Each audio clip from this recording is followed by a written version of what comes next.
할렐루야. 우리 앞뒤 좌우로 한번 인사 나누겠습니다. 잘 오셨습니다. 네, 우리 간절한 마음으로 한 번 더 인사하실 때 은혜 받읍시다. 이렇게 인사 나누겠습니다. 은혜 받읍시다.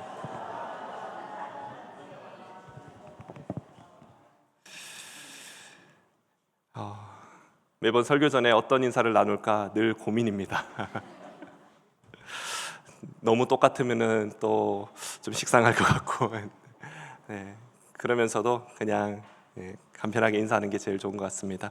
제가 이 교회 와서 설교의 스타일이 조금 바뀐 것 중에 하나가 이제 3대지 설교를 전 안 했었거든요.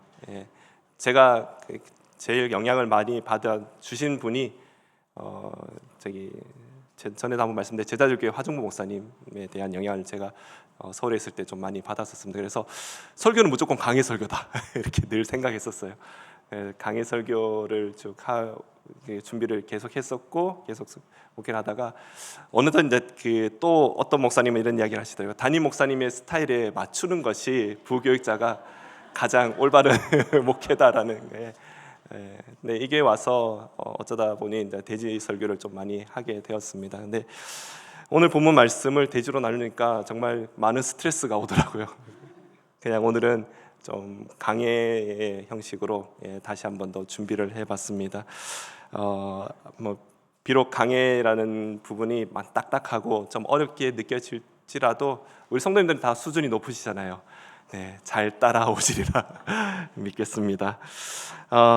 말씀을 들어가 보겠습니다. 우리가 계속해서 성경 가운데도 정말 그 가장 영광스러운 부활에 대한 고린도전서 15장 말씀을 함께 보고 있습니다. 이 15장 말씀, 고린도전서 15장 말씀이 분량 또한 적지가 않습니다. 성서윤회에서도 이 본문을 나눌 때 지난 수요일 새벽부터 시작했죠. 지난 수요일 새벽부터 언제까지냐면 이번 주일까지입니다. 오늘 본문이 토요일 아침 본문이고요. 또 주일까지 마지막 15장을 마무리하게 됩니다. 지난 수요일 새벽에는 바울의 그 부활의 그 증거가 역사적 증거라는 것을 바울은 증명하였습니다. 목요일 아침에 우리 김은수 원사님 말씀 전하셨죠. 부활이 없다면 이라고 시작하면서 모든 것이 헛것이며 믿음도 헛것이며 더욱이 우리는 영원한 죽음을 기다릴 수밖에 없는 자, 이런 내용으로 또 말씀을 나눴었습니다. 오늘 새벽이죠. 전소주 성사님 설교인데요. 제가 설교 듣다가 하나의 단어에 꽂혔습니다. 시체라는 단어를 딱 쓰시는데 우와 이렇게 했습니다. 네. 시체라는 이야기를 단어에 끼워 꽂혔는데, 즉 나의 자아를 죽여야 됐을 때, 나의 자아를 죽일 때 내 안에 그리스도께서 사신다면 이것이 진정한 부활의 능력을 깨닫게 된다. 그 부활의 능력됨을 알 수 있다라는 그런 내용으로 말씀을 전하셨죠. 오늘 본문의 제목이, 오늘 말씀의 제목이 부활의 산 소망입니다. 그만큼 이 부활은 그야말로 성도들의 삶에서 가장 결정적인 경건의 능력이 되고, 또한 이 세상에서 성도의 삶에서 살아가는 가장 중요한 요소가 된다라고 그렇게 말씀드릴 수 있습니다. 그럼에도 우리 한국 교회 안에서는요, 많은 사람들이 말하기를 교회가 점점 약해져 가고 성도의 삶 또한, 그 신앙 또한 점점 약해져 간다라고 그렇게들 많이들 이야기합니다. 저는 그 이유가 이 부활과 같은 너무나도 중요한 이 주제를 성도들이 크게 묵상하거나 또 깊이 묵상하지 않기 때문이다라고 생각이 되기도 합니다. 그 부활이 자신의 삶 속에 그대로 살아 움직이도록 하는 것에 그 하는 일에 실패했기 때문에 많은 사람들이 마치 내일이 없는 것처럼 부활을 생각하지도 않고 살아가고 있는 것이 우리 현실의 모습이라는 거죠. 지난주 성경학교, 여름 성경학교 강습회가 있었는데요. 강사 목사님이 하신 말씀 중에 하나가 딱 꽂히는 게 생각났었어요. 요엘서 2장 말씀, 모두가 잘 아시는 말씀이지 않습니까? 자녀들이 예언할 것이요 청년들이 환상을 보고 아비들은 꿈을 꾸리라. 성령이 임하면. 그래서 우리가 성령의 임재를 정말 간구해야 되는 것 같습니다. 이 모든 것이 예언과 환상, 꿈이라는 것이 모두 미래에 대한 소망을 이야기하고 있습니다. 그러나 지금 자녀들에게 물어봅니다. 꿈이 뭐냐라고 물어보면 없어요라고 말해요. 그게 지금 요즘 어떻게 보면 초등부부터 청소년들에게도 꿈, 목표, 그게 뭐 중요해요? 이런 이야기를 하는 거죠. 청년들은 환상이 아니라 현실을 보고 있습니다.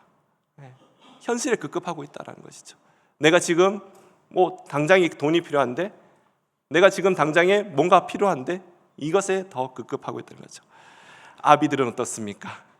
꿈꿀 여유와 형편이 없는 것이 지금 우리가 살아가고 있는 시대라는 거죠. 그래서 부활이 지금 이 시대에도 크게 마음에 와닿지가 않는다는 것이죠. 부활이 우리에게 그저 복잡하기만 하고 어렵기만 한 진리인 것처럼 생각하며 더 이상 묵상하고 싶어 하지 않는 것이 지금 우리들의 현실의 모습이지 않은가요? 그러나 우리가 본 것처럼 부활은요, 교회의 가장 중요한 가르침 중에 하나가 됩니다. 진리의 양대 기둥이라고 보면요, 바로 주님의 십자가와 또 부활이라 할 수 있을 만큼 이 부활은 교회에서 가장 결정적인 중요한 진리라는 것을 우리는 꼭 기억해야 하는 것이죠. 그런 면에서 부활에 대한 소망을 잃고 살아가는 것이 성도들이 이 땅에서 승리할 수 없는 본질적인 한계를 스스로 가지고 살아가는 것이라 할 수 있다는 것입니다. 예수의 부활입니다. 그저 교회에서 가르치는 그런 한 교리가 아니라 우리가 살아 숨쉬는 이 땅에서 일어나는 진짜 사실이며 사건이라는 것을 우리가 그것부터 시작해야 한다는 것입니다. 그 예수의 부활, 여러분과 저희의 부활을 그대로 가르쳐주는 첫 열매라는 것을 성경은 우리에게 말씀합니다. 또 예수의 부활은 그것으로 그치는 것이 아니라 예수 안에 있는 여러분과 저희의 부활로 연결되며 또 온 우주의 회복과 그 부활로 연결된다라는 것을 성경은 또 우리에게 말씀합니다. 이 부활에 대한 소망, 이것이 견고해져야지만이 우리는 진정 이 세상을 살아가는 거룩한 성도로 살아갈 수 있다라는 것을 우리는 꼭 기억해야 됩니다. 그렇게 이 세상에서 포기도 하고 잃기도 하고 지기도 하고 나누어지기도 하는 그런 넉넉한 삶, 때로는 이 세상이 너무나 각박하지만 그럼에도 내가 내 것을 내어줄 수 있는 그런 여유, 그 힘이 바로 이 부활의 능력에서부터 온다라는 것을 우리는 꼭 기억해야 될 줄로 믿습니다. 당시 이 편지가 쓰고 있던 헬라 사회의 그 문화이죠. 몇 번 앞서 우리 김은선 선생님도 한번 새벽에 설교했었고요. 저도 한번 말씀을 드렸습니다. 헬라 사회에서는요, 몸의 부활을 부정하고 있습니다. 영혼은 영원히 불멸하며 살 것 같은데 몸은 부활을 하지 않을 것이라고 믿는 사회가 바로 이 사회였다는 것이죠. 근데 몇몇의 유대인들은 이렇게 생각했습니다. 부활한다라는 거죠. 그러나 그 몸이 예전의 몸 그대로 부활한다라고 믿는 사람들도 있었다라는 것이죠.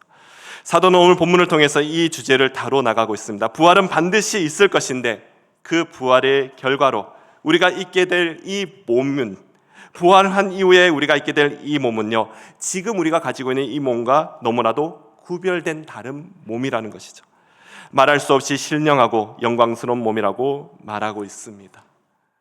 오늘 이 부활의 큰 주제를 다루는 사도에게 고린도 성도들이 가지고 있는 두 가지 고민이 있는데요. 그것이 무엇일까요? 우리 35절 말씀입니다. 35절 말씀 다 같이 한번 읽어보도록 하겠습니다. 누가 묻기를 죽은 자들이 어떻게 다시 살아나며 어떠한 몸으로 오느냐 하리니. 질문이 두 가지가 생깁니다. 이 첫 번째 질문은 저도 어렸을 때 가졌던 질문입니다. 죽은 사람들이 어떻게 다시 살아나겠느냐라는 질문이죠. 죽으면 사람이 다 썩어서 없어지는데 어떻게 다시 살아날 수 있을까? 다시 말씀드리면요, 다 썩어서 사라지는데 어떻게 다시 살아날 수 있을까라는 것이죠. 두 번째 질문입니다. 만약에 다시 산다면 어떤 몸으로 다시 살게 될까라는 것입니다. 모두 이런 질문 한번 생각해 보신 적 있지 않습니까? 사람이 죽으면은 요즘 장례 치를 때 죽으면 먼저 하는 게 뭘까요? 장례 이렇게 다 끝나고 나면은 어디로 갑니까? 화장터로 가잖아요. 그래서 모두가 다 화장을 하게 됩니다. 그러면 시신을 불태워서 가루를 내어서 장지가 있으면 장지에 이렇게 단지를 해서 묶으라는 거, 아니면은 강에 뿌리거나 이렇게 뿌리는 그런 화장하는 방법, 그 장례도 있잖아요. 그때 이런 생각해 보지 않으셨습니까? 만약 부활할 때 그 가루로 다 만든 거, 그거 어떻게 하나님께서 다 조각조각 다 맞추실까? 저 그런 질문을 가진 적이 있거든요. 하나님 정말 힘드시겠다. 마지막 때 이제 부활 딱 하는데 다 가루가 흩어져 있어요. 모여라 하면 가루가 다 모여가지고 확 뭉쳐져서 뼈가 생기고 막 이런 상상, 네, 저만 해본 것 같습니다. 표정을 보니까 뭐 그런 생각을 해, 이런 표정이 생겼어요. 이런 고민. 네. 근데 우리 한국 교회가 옛날에 그런 고민을 했다라는 거죠. 그래서 무슨 말을 했냐면요, 절대로 성도는 화장하면 안 된다라고 이야기했어요. 성도들은 화장하면 안 돼라고 그런 주장을 했다라는 것이죠. 근데 그게 또 먹혀 들어갔다는 거죠. 매장을 해야지 그곳에서 아무개야 일어나라 하면은 그것에 몸은 썩어 있을지라도 뼈가 다시 맞춰지면서 살이 붙고 그렇게 짱하고 이렇게 무덤을 헤치고 나온다, 이런 이야기를 했었다는 것이죠. 사랑하는 여러분, 우리가 몸이 가루가 된다고 해서 주님께 그게 문제가 되겠습니까?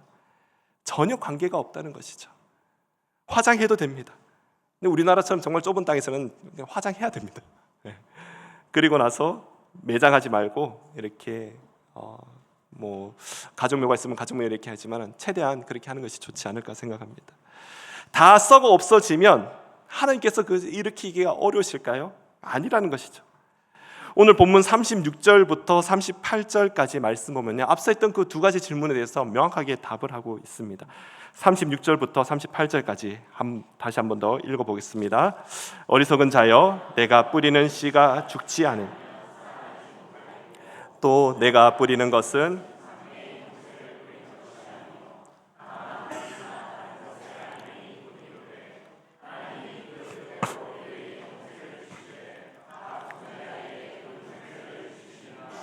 아멘.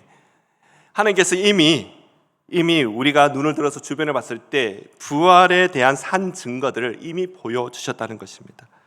근데 어떻게 부활이 불가능하겠냐라고 너희들이 질문하느냐라고 하는 것이죠. 온 자연의 원리 안에서 이 부활의 법칙이 숨어 있다라는 것이죠. 씨앗을 뿌리면 땅속에서 다 썩어 없어지는 것 같지만 썩어지는 그 순간에 그 안에서 새로운 움이 돋아난다라는 것이죠. 뿌려진 씨앗과는 전혀 다른 형태의, 전혀 다른 몸을 가진 또 다른 생명의 그런 식물이 등장한다라는 것을 우리에게 보여주고 있다라는 것입니다. 이것을 우리에게 대입하면 무슨 뜻일까요? 사랑하는 여러분, 저와 여러분의 이 몸을 가지고 살아가다가 죽어서 묻어서 썩히고 나면요, 그것이 끝이 아니라는 것입니다. 죽음이 끝이 아니라 우리의 몸 또한 다른 형체의 변화를 의미하는 것에 불과하다는 것이죠. 씨앗이 썩어 다른 형체의 열매를 맺는 것처럼 우리의 몸이 죽어 썩고 먼지가 될지라도 그것으로 끝나는 것이 아닙니다. 또 다른 몸으로 변화되는 것, 이것이 성경이 말하는 성도의 죽음이라는 것이죠. 죽음은 끝이 아닙니다. 두 가지 형태의 존재로서의 변화를 의미한다는 것이죠. 우리 주님께서 죽으실 때에 그 말씀 그대로 우리에게 가르쳐 주셨습니다. 주님이 돌아가셔야지만이 부활이 있고 그래야지만이 많은 사람들이 생명의 열매를 맺히게 된다라고 분명히 말씀하셨어요. 우리 다 같이 한번 읽어보세요. 요한복음 12장 말씀이죠. 읽겠습니다. 내가 진실로 진실로 너희에게 이르노니 한 알의 밀이 땅에 떨어져 죽지 아니하면 한 알 그대로 있고 죽으면 많은 열매를 맺느니라. 아멘. 주님은요, 죽음이야말로 썩고 없어지는 것이 아니라 생명과 더 많은 생명으로 나아가는 중요한 과정이라고 우리 주님의 죽음을 당신 스스로 그렇게 표현하고 계신 겁니다. 죽음은 부활의 생명의 그 너무나도 살아있는 증거가 된다라는 것을 우리에게 가르쳐 줍니다. 주님은 이 부활의 몸에 대한 이야기를 하시면서 자연의 원칙을 또 다르게 보라고 말씀합니다. 우리가 살아가는 세상에 얼마나 다양한 종류의 몸이 있고 그 몸마다 영광과 특성이 어떻게 다른지를 보라는 것이죠. 그래서 39절부터 41절까지입니다. 우리 한번 읽어보겠습니다. 39절부터입니다. 육체는 다 같은 육체가 아니니 하나는 사람의 육체요, 하나는 짐승의 육체요, 하나는 새의 육체요, 하나는 물고기의 육체라. 하늘에 속한 형체도 있고 땅에 속한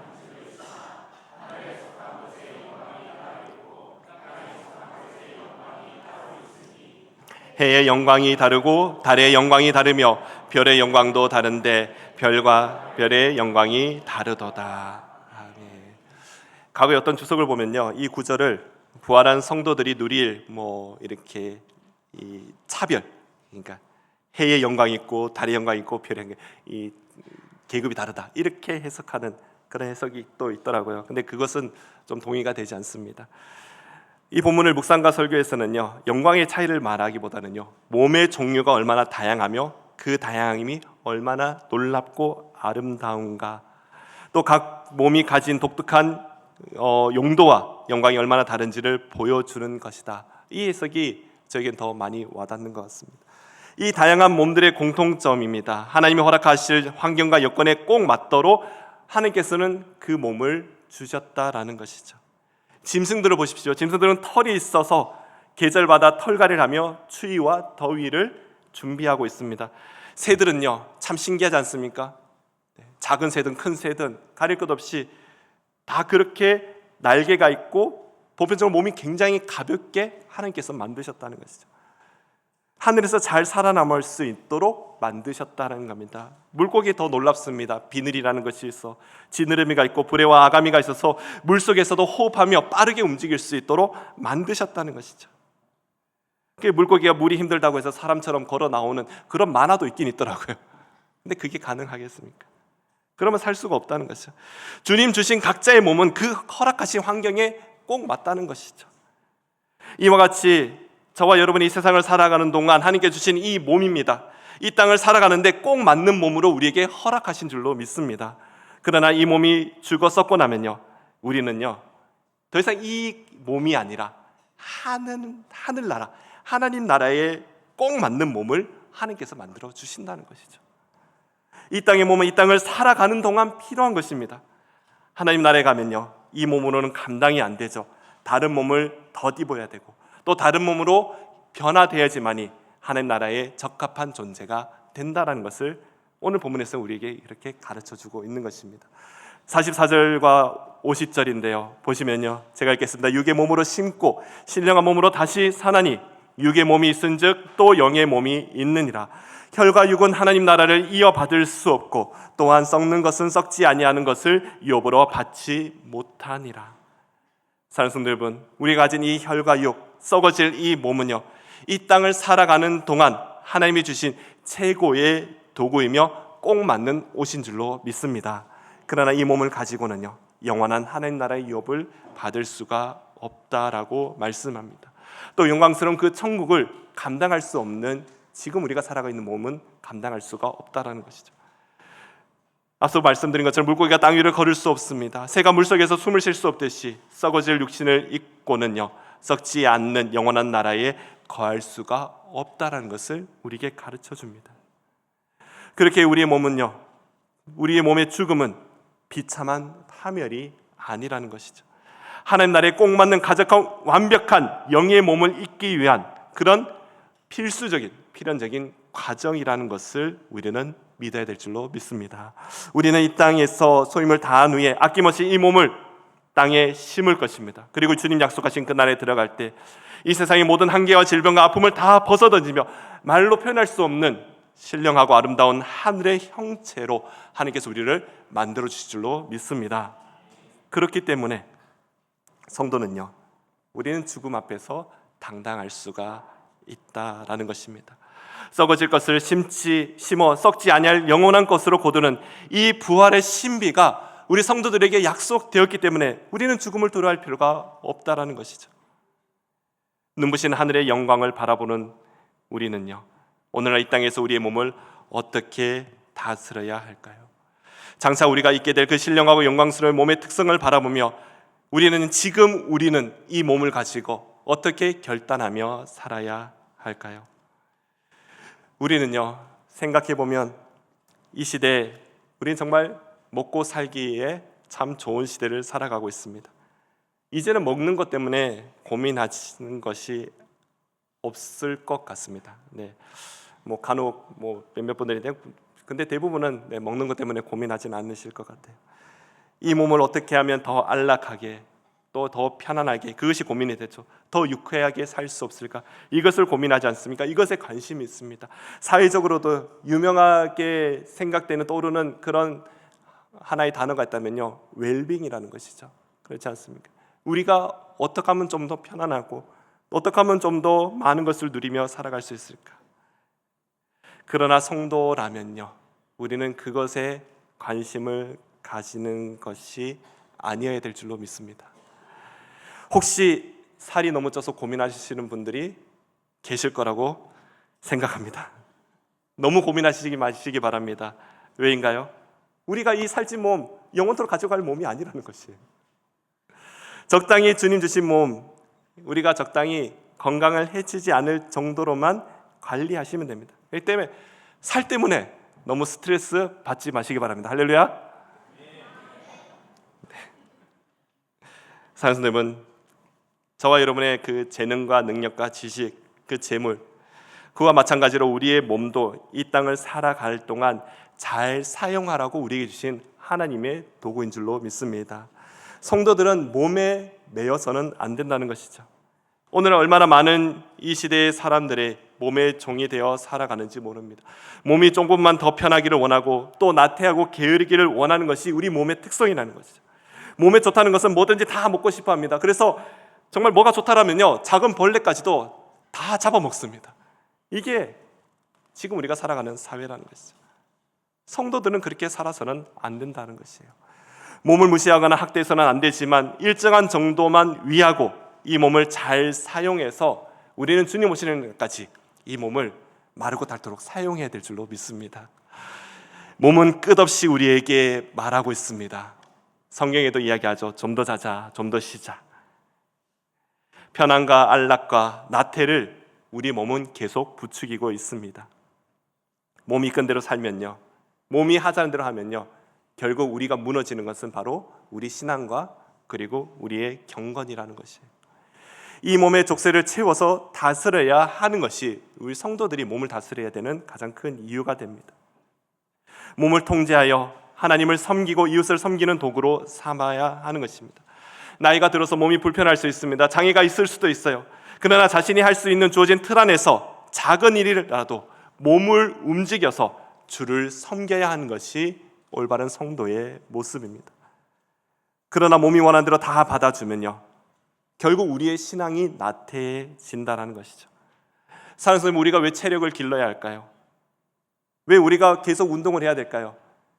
우리가 뭔가 살을 빼서 좀 더 날씬해지고 멋있어지고 막 근육 이렇게 나와서 그래서 우리가 뭔가 뽐내기 위해서 그렇게 해야 되는가요? 아닙니다. 우리가 운동을 해야 되는 것은, 우리가 체력을 길러야 되는 것은요, 우리가 영적 침체에 빠지지 않기 위해서 그렇게 해야 된다는 것이죠. 혹시라도 살 빼기 위해서 이뻐지고 싶어서 운동하신다면요, 죄송합니다.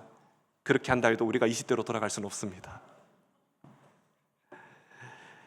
그렇게 해서 운동하는 것이 아니라 우리의 몸이 요구하는 나태함에 빠지지 않기 위해서, 체력에 밀리지 않기 위해서, 또한 영적 침체에 빠지지 않기 위해서 우리는 반드시 운동을 하고 체력을 길러야 하는 것이죠.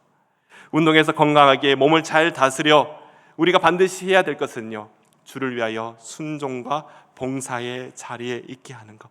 이것이야말로 부활의 소망을 가진 성도의 삶의 모습인 줄로 믿습니다. 지금은 그렇지만 그렇다면 우리가 앞으로 있게 될 신령한 영광스러운 몸, 성경에서는 우리에게 무엇이라고 말씀하고 있을까요? 우리가 앞으로 가지게 될 몸은요, 정말 우리가 상상할 수 없는 지금과 너무나도 다른 그 모습을 우리에게 말씀합니다. 먼저 42절 말씀인데요, 썩지 않는 몸이라고 말씀합니다. 42절 말씀 다 같이 한번 읽겠습니다. 죽은 자의 부활도 그와 같으니.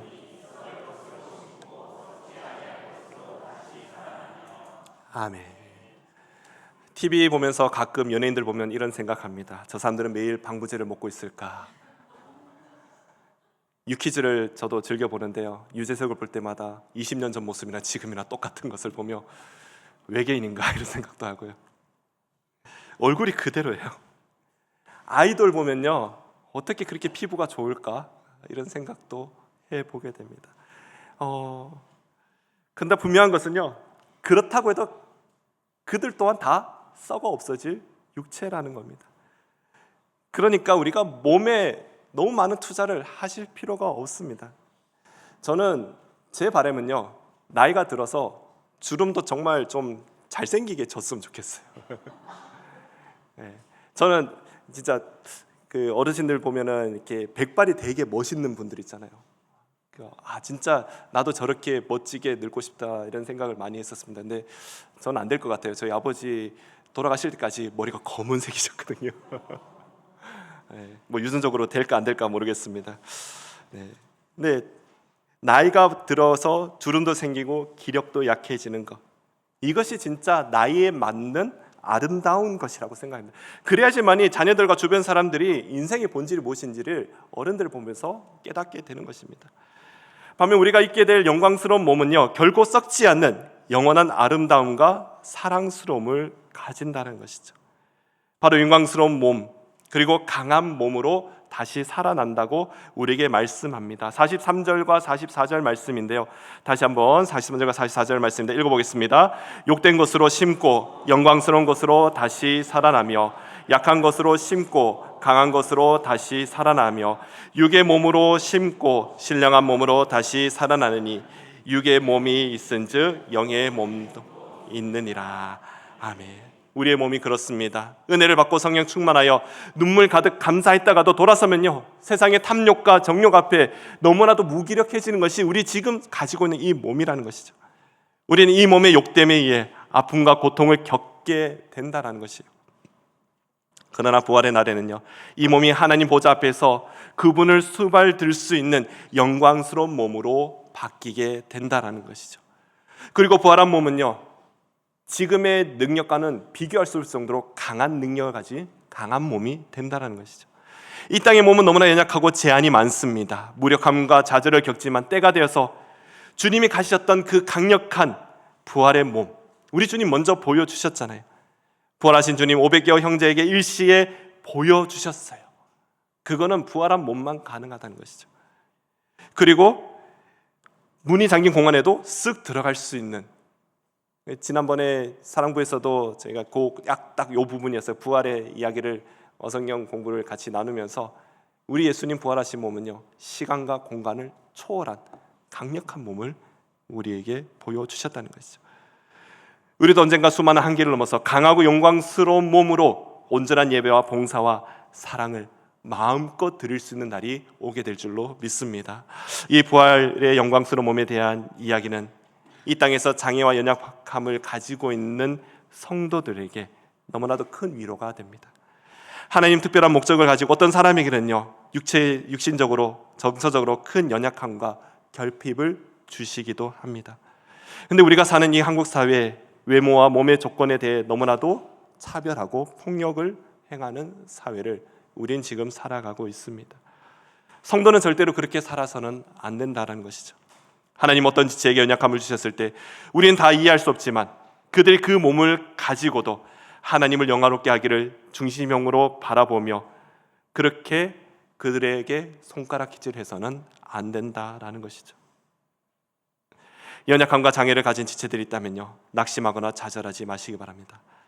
하나님 주신 그 몸으로 비록 남들처럼 못할지라도 최선을 다해 하나님을 섬기며 또 이웃을 섬기면요, 그것은 연약함이 없는 사람들보다 더 하나님께 영광이 된다라는 것이죠.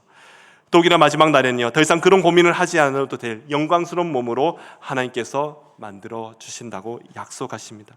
그리고 건강한 성도들은 그 연약한 지체들이 입을 영광의 그날을 바라보며 그들을 축복하고 존경함으로 또 사랑으로 대해야 될 줄로 믿습니다. 사랑하는 성도 여러분, 이것이 성경에서 말하는 진짜 교회의 모습입니다.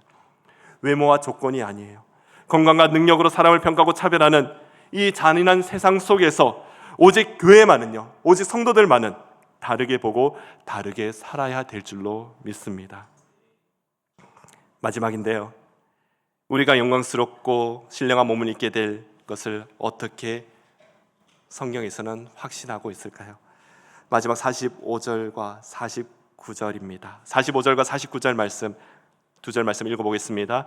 기록된 바 첫사람 아담은 생명이 되었다 함과 같이 우리가 흙에 속한 자의 형상을 입은 것 같이 또한 하늘에 속한 이의 형상을 입으니라. 아멘. 우리는 어머니의 모태로부터 아담의 육체를 선택 없이 입고 태어났습니다. 흙으로 지어진 아담 안에서 썩어질 육신을 입은 것과 똑같이 우리가 그리스도를 영접하고 그분과 연합하는 그 순간 하늘로부터 나신 예수 그리스도의 신령한 몸을 마침내 덧입게 된다라는 것을 우리에게 알게 하십니다. 첫사람 아담입니다. 땅에서 태어났고 티끌로 만들어졌기에 인생은 결국 죽음 앞에 굴복할 수밖에 없습니다. 그러나 하나님은 이 인생들을 정말 불쌍히 여기셨기에 두 번째 아담이죠, 바로 예수 그리스도를 이 땅에 보내셨습니다. 주님은 사람의 혈과 육을 입고 이 땅에 오셔서 우리를 대신해 죽으시고 부활하심으로 하나님 보좌 우편에 앉으셨습니다. 바로 예수 그리스도, 죽음의 영이 아닌 살려주는 영으로 이 땅에 오신 것입니다. 티끌로 돌아가 모든 것이 끝나야 마땅한 우리들을 하늘에 속한 신령한 몸으로 바꿔주시는 산 증인으로 이 땅에 보여주신 겁니다.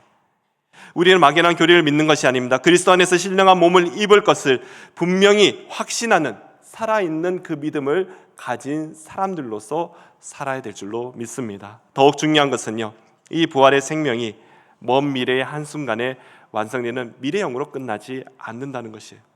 이 연약하고 썩어지는 육신 속에 예수 그리스도의 영, 성령이 우리에게 부어졌습니다. 우리 몸속에 하나님의 그 성령이 내주하시면서 이 땅에 살아가는 중에도 성도들은 부활의 영광을 조금씩이라도 경험할 수 있다는 것이죠. 우린 여전히 연약한 몸에 죄 아래 끊임없이 넘어집니다. 그러나 성령의 도우심으로 강건해지며 또 이 몸을 가지고도 승리하는 그 삶을 경험케 하신다는 것을 믿어야 됩니다. 그럼에도 불구하고 우리는 여전히 이 몸을 가지고 배고프고 피곤하고 병들고 또 연약함 속에 정욕 앞에 넘어지며 죄를 짓기도 합니다. 죄를 지으며 밀려오는 죄책감과 정죄감, 그 정죄감이 우리를 더 기진맥진하게 만들기도 하고요, 또 하나님을 섬기게 되는데 또다시 말씀드리면 영적 침체를 가져오게 되기도 한다는 것이죠. 그래서 부활을 기다리는 지금 우리의 성도들이 꼭 반드시 가져야 될 두 가지가 있습니다. 그 첫 번째는요, 부활의 영광에 대한 소망을 가져야 됩니다. 이는 성령의 도우심으로 이 땅에서도 주님의 부활의 생명을 제한적으로나마 맛보며 영광을 바라보는 소망, 이것을 가져야 됩니다. 아직은 아니지만 그래도 경험케 하시는 하나님의 영광, 그 능력을 우리가 알 수 있어야 하는 거죠. 두 번째는요, 이 몸의 연약함에 대한 탄식입니다. 여전히 욕되고 썩어질 몸을 안고 살아가기에 실패하고 넘어질 수밖에 없는 자신을 보며 아파하는 그 신음을 가져야 합니다. 이 균형이 깨어지지 않을 때 우린 부활의 영광, 그 능력을 우리는 깨달을 수 있게 된다는 것이죠. 정죄감에만 빠져 있다면요, 아무것도 할 수 없습니다. 반대로 삶에 아무 문제가 없다고 편안하다고 해서 부활의 소망도 없고 그저 세상 떠내려가며 살아서도 안 된다라는 것이죠. 다시 말씀드리면 주일 예배 한 번 드리는 거, 어쩌다 큐티 한 번씩 하는 거, 뭐 작은 헌금 내는 것만으로도 스스로 위안 삼는 거, 이 굉장히 위험합니다. 그것을 하나님 앞에 뇌물 드리는 것과 같다라고 표현하시는 분도 계시더라고요. 안 하는 것만 못하다라는 것. 우리는 주님이 보여주시는 영광스러운 삶이 있음에도 이 몸 때문에 끝없이 넘어지는 자신을 보며 가슴을 찢고 탄식하는 그 아픔을 가지고 살아가야 한다는 것이죠. 정죄감에 눌려있다는 것 너무나도 어리석은 짓입니다. 주님은 우리의 연약함을 아시기에 보혜사 성령과 또 우리 주님을 보내셔서 대신 못 박아 구원을 우리에게 약속해 주셨습니다. 정죄감에 우리가 너무 머물러 우리의 기력을 낭비하지 마시기 바랍니다. 때가 되면 영광스러운 몸을 입고 마음껏 주를 섬길 날이 분명히 온다라는 것이죠. 이 부활의 산소망 안에서 탄식과 아픔을 가지고 살아가는 신앙 생활을 할 때 우리는 비로소 주님께 영광을 돌릴 수 있는 그 삶을 살게 될 줄로 믿습니다. 말씀을 정리합니다. 우리는 오늘 본문을 통해 우리가 어떻게 영광스럽고 신령한 몸을 입을 수 있는지 그 확실한 근거를 함께 나누었습니다. 우리는 첫사람 아담의 혈통으로 타고나 선택의 여지 없이 흙에 속한 자의 형상이죠. 곧 병들고 썩어질 육신을 입고 이 땅에 태어났습니다. 그러나 그것이 끝이 아닙니다. 두 번째 아담, 아니 마지막 아담이죠. 마지막 아담으로 오신 예수 그리스도께서 우리의 죄와 연약함을 짊어지고 죽으셨다가 부활하심으로 이제 우리에게 살려주시는 영이 되셨음을 우리에게 확실히 보여주셨습니다. 우리가 그리스도와 연합하는 그 순간 우리는 장차 하늘에 속한 이의 형상, 곧 예수의 그 찬란한 부활의 몸을 반드시 우리들 또한 똑같이 입게 될 줄로 믿습니다. 우리는 막연한 그 교리를 믿는 자들이 아닙니다. 내 눈으로 보게 될 확실한 미래, 내 몸으로 있게 될 움직이지 않는 그 산 소망을 가진 영광스러운 몸을 입게 될 믿음의 성도들인 줄로 믿습니다. 비록 지금의 나의 몸은 날마다 늙어가고 날마다 쇠약해지지만 우리 안에 내주하시는 그 성령의 능력으로 말미암아 성도들은요, 오늘이라는 이 자리에서도 부활의 영광을 미리 맛보며 살아가는 것이야말로 우리 성도들의 특권인 줄로 믿습니다. 그러기에 우리는 두 가지의 긍령 꼭 필요합니다. 성령의 도심으로 천국을 바라보며 부활의 영광에 대한 소망을 가지고 살아가는 성도 여러분 되시길 간절히 소망합니다. 여전히 욕되고 썩어질 몸을 안고 살아가기에 날마다 실패하고 넘어지는 내 자신을 보며 이 몸의 연약함에 대한 탄식을 가지고 살아가는 성도 여러분 되시길 간절히 소망합니다. 이 균형이 깨어져서는 안 되는 것이죠. 우리는 탄식하며 오늘도 눈물로 기도하지만 다시 나를 살려주시는 예수 그리스도의 보혈을 의지하며 다시 한번 일어설 수 있는 우리 믿음의 성도들인 줄로 믿습니다. 오늘 이 밤에 이 부활의 산 소망이 여러분의 심령을 뜨겁게 사로잡으며 기도하며 또 그 기도에 응답받는 모든 성도들 되시길 간절히 소망합니다. 이 시간 성령 충만함을 받아 이 땅의 부활의 영광을 맛보며 승리하시는 예수 그리스도께 모든 성도들 되시기를 간절히 소망합니다. 우리 함께 찬양하기 원합니다.